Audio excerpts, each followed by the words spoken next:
السلام علیکم ورحمۃ اللہ وبرکاتہ۔ تمام دوستوں کو دلب انفو ٹی وی چینل میں خوش آمدید۔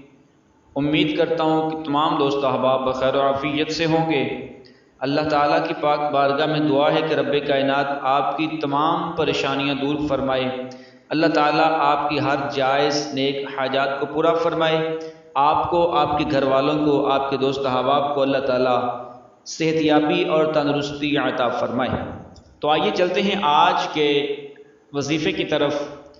آج کا جو وظیفہ ہے ان ماؤں کے لیے ہے جن کے بچوں کو چھوٹی عمر میں یا بڑی عمر میں نظر لگ جاتی ہے۔ اکثریت یہ سننے کو ملتا ہے، اکثریت یہ دیکھنے کو ملتا ہے کہ بچوں کو نظر لگ جاتی ہے۔ بچہ بیمار بھی ہو سکتا ہے اور بھی کوئی پریشانی کا سبب بن سکتا ہے نظر کی وجہ سے۔ تو آئیے، پریشان ہونے کی ضرورت نہیں ہے۔ تمام ماؤں سے میں ایک ریکویسٹ کرتا ہوں، یہ آپ کی پریشانی کا حل لے کر آیا ہوں۔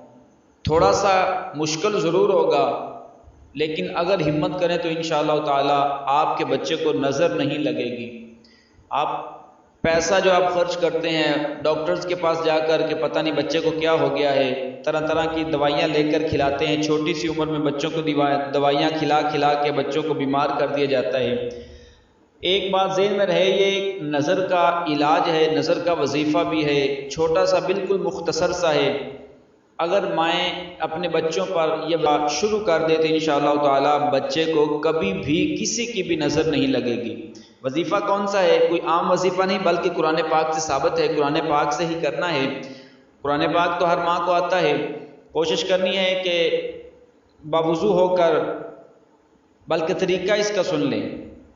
طریقہ اس کا یہ ہے، فجر کی نماز پڑھ کے، فجر کی نماز کے بعد سورہ قلم 29ویں پارے میں سورہ قلم ہے، دوسری صورت ہے، سورہ ملک کے بعد سورہ قلم آتی ہے۔ 29ویں پارے میں سورہ قلم کی آخری آیت وَإِن يَكَادُ الَّذِينَ كَفَرُوا لَيُزْلِقُونَكَ بِأَبْصَارِهِمْ مَا سَمِعُوا الذِّكْرَ وَيَقُولُونَ إِنَّهُ لَمَجْنُونٌ۔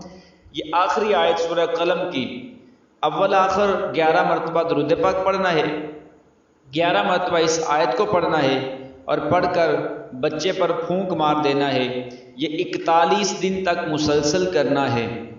صبح و روزانہ فجر کی نماز کے بعد فجر کی نماز پڑھ کے یہ بچے پر دم کر دینا ہے۔ انشاءاللہ تعالی بچہ سارا دن گھومتا پھرتا بھی رہے، جیسے مرضی لباس پہنتا رہے، جتنا مرضی پیارا بن کے دکھاتا رہے، کسی کی بھی نظر نہیں لگے گی انشاءاللہ تعالی۔ ہمیں اپنی دعاؤں میں یاد رکھیے گا۔ انشاءاللہ تعالی ملتے ہیں جلد ہی ایک اگلے وظیفے کے ساتھ۔ السلام علیکم ورحمۃ اللہ وبرکاتہ۔